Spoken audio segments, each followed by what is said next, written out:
अवैस का जो वो ना सोने वाला रीज़न था, वो रीज़न का वक्त आ गया है कि हम आपको बताएं। लेकिन अवैस ये बताएं सबसे पहले कि बिलावल साहब से आपकी क्या मुलाकात में बातचीत हुई? बातचीत जो है वो मैं क्या बताऊं, देख लेते हैं। अस्सलाम वालेकुम। लाहौर में इस वक्त मैं मौजूद हूं और मेरे साथ मौजूद है इस वक्त पाकिस्तान पीपल्स पार्टी के चेयरमैन बिलावल भुट्टो जरदारी साहब। बहुत खुशकिस्मती है हमारी कि उन्होंने हमें वक्त दिया। अस्सलाम वालेकुम। अस्सलाम वालेकुम भाई, कैसे आप? खैरियत से? बिल्कुल ठीक, अल्हम्दुलिल्लाह। बहुत शुक्रिया, आपने वक्त दिया। और जो माहौल है इस वक्त, मैं तो देख के सरप्राइज्ड हूँ कि इतना बड़ा मासिव क्राउड यहाँ पर मौजूद है। शुक्र अल्हम्दुलिल्लाह, शुक्र। लाहौर के अवाम के बहुत शुक्रगुजार हैं। उन्होंने आज हमें पाकिस्तान पीपल्स पार्टी को इतना इज़्ज़त दी, इतना मोहब्बत के साथ हमारे लिए मिसाली इस्तकबाल किया हमारा अवामी मार्च का।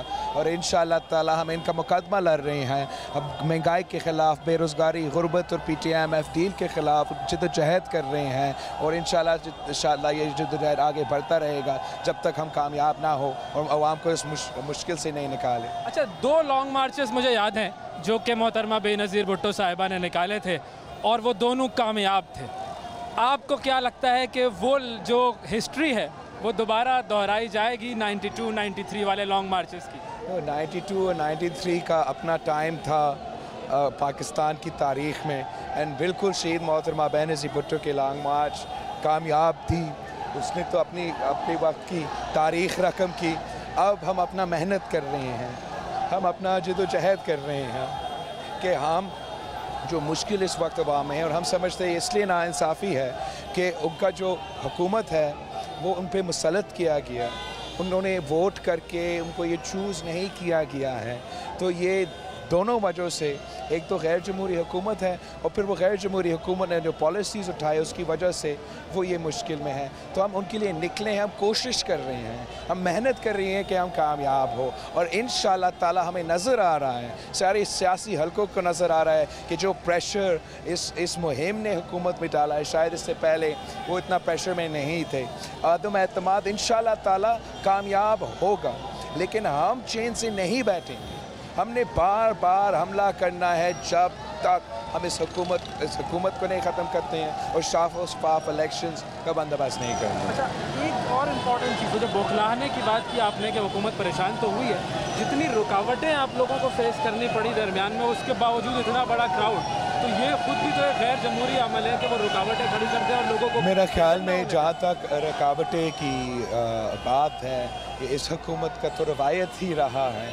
मगर मैं वंस अगैन ख़ास तौर के लाहौर के अवाम को और पंजाब के अवाम को सलाम पेश करूँगा कि जिस तादाद में और जिस तरीके से उन्होंने हमारा इस्तकबाल किया है, उनके सामने कोई रुकावट उनको नहीं रोक सकती।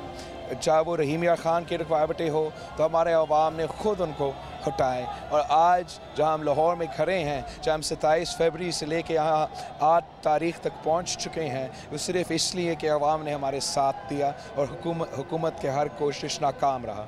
कोई ऐसा मोमेंट आपको लगता है कि जिस पे आपको लगा हो कि दिस इज़ द मोमेंट जहाँ पर बीबी शहीद मेरे साथ होती और मुझे गाइड कर रही होती? शहीद बीबी साथ होती तो ये हम इस मुश्किल में ही नहीं होता, ये कठपुतली ही नहीं होता, ये मुआशी बहरान नहीं होता, ये जमहूरी बहरान नहीं होता। तो वो मोमेंट तो हर मोमेंट है, लेकिन हमने अपना मेहनत, अपना कोशिश करना है कि कायदे अवाम और शहीद बीबी का नामुकम्मल मिशन को मुकम्मल करना है, उन लोगों का नुमाइंदगी करना है, उस अवाम का नुमाइंदगी करना है जो वो पहले करते थे। और यही हमारा मेहनत है। हर चीज़ अल्लाह ताला के हाथ में होता है। जब तक तारीख़ लिखा जाता है तो ये ज़रूर लिखा जाएगा कि पीपल्स पार्टी के जयालों ने जद्दोजहद की, मेहनत की, वक्त का हर ज़ालिम के से टकराया।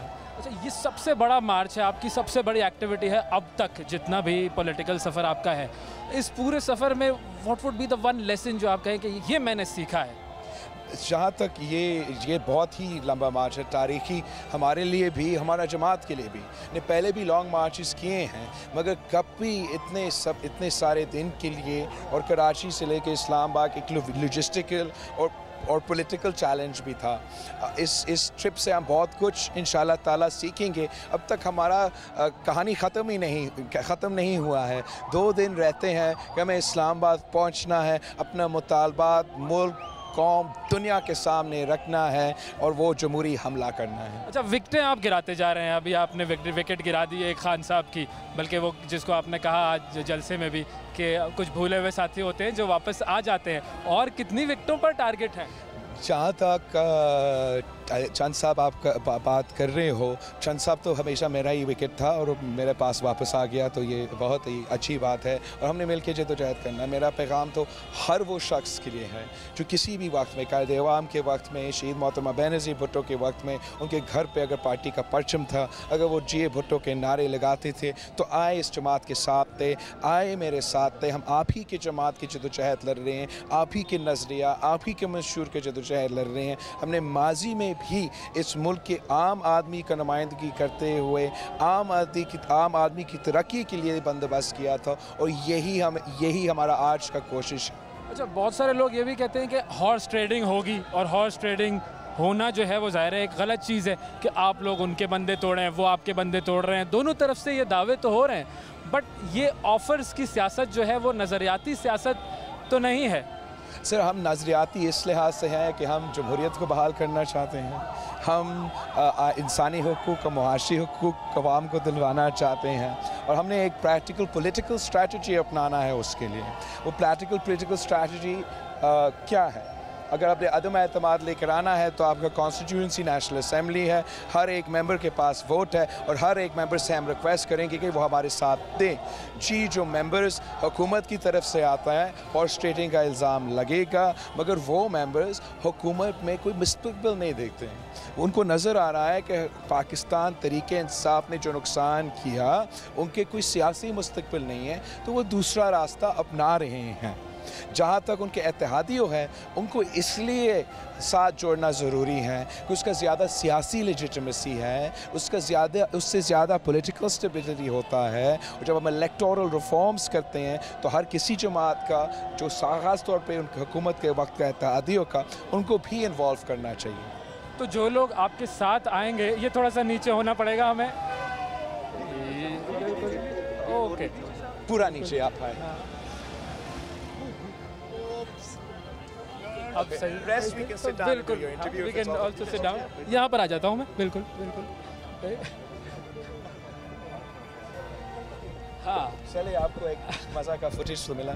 जी बिल्कुल, और बचत भी हुई हमारी। बिल्कुल, हम कह सकते हैं कि बिलावल भुट्टो जरदारी साहब ने हमें बचाया है, ये कह सकते हैं।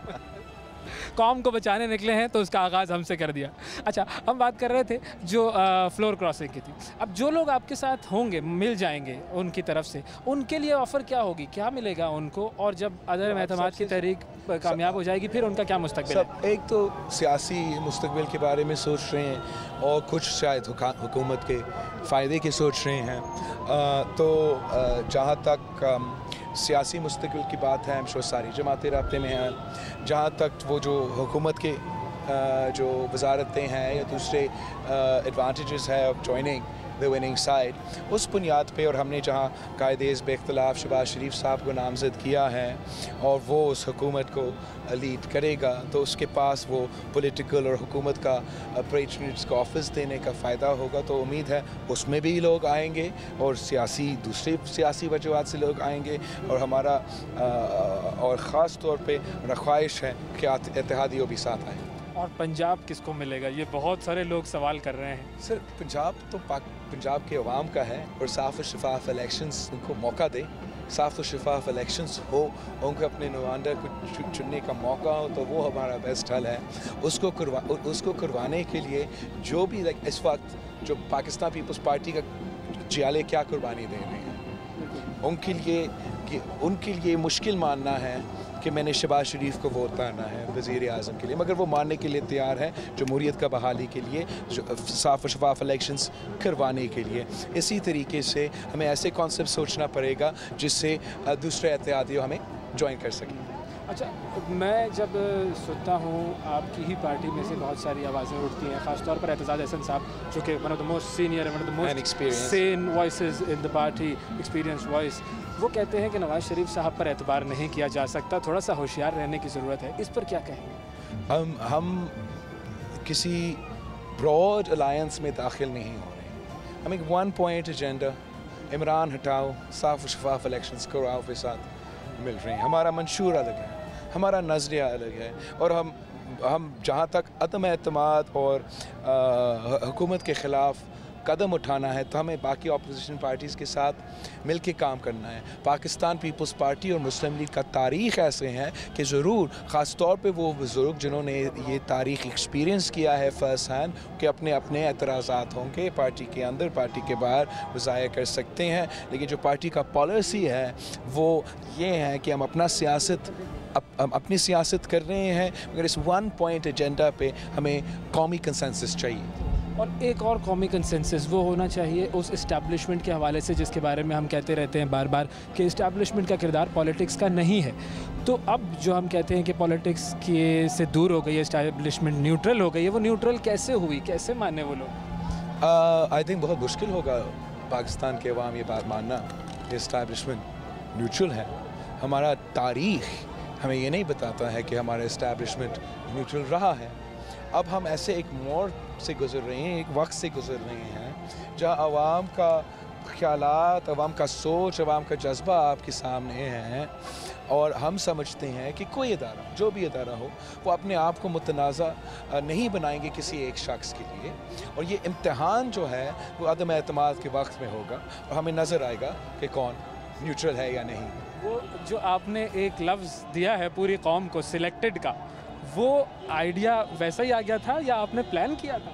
वो वैसे ही आया था उस स्पीच के वक्त। थोड़ा इतना इंटरेस्टिंग स्टोरी नहीं है। इलेक्शन कैंपेन के दौरान मैंने कहीं फ़्लाई करना था, उसने भी फ़्लाई करना था, और बहुत से ऐसे हथकंडे थे मुख्तलिफ़ जमातों के साथ। अब मुतालबा था कि हमें इक्वल प्लेइंग फील्ड नहीं मिल रहा था, तो खान साहब का जहाज़ को उड़ने दिया, मुझे कहा जा गया नहीं सिक्योरिटी रिस्क, आप नहीं जा सकते, और मैं बाई रोड सफ़र करके बिलौर साहब की शहादत के बाद ताज़ियत के लिए पहुँचे। उस वक्त मैंने ट्वीट किया था कि मेरा जहाज़ को नहीं उड़ने दिया, मगर वज़ीर आज़म सेलेक्ट जो है उसका उसका जो जहाज़ है उसको उड़ने दिया, और उसके बाद फिर ये मेरा लेक्सिकॉन में आ गया और मैंने उस दिन इस्तेमाल किया और वायरल हुआ, उसका शनाख्त बन गया, उसका पहचान बन गया दुनिया भर में कि ये वज़ीर आज़म इलेक्टेड नहीं किसी का सेलेक्टेड है।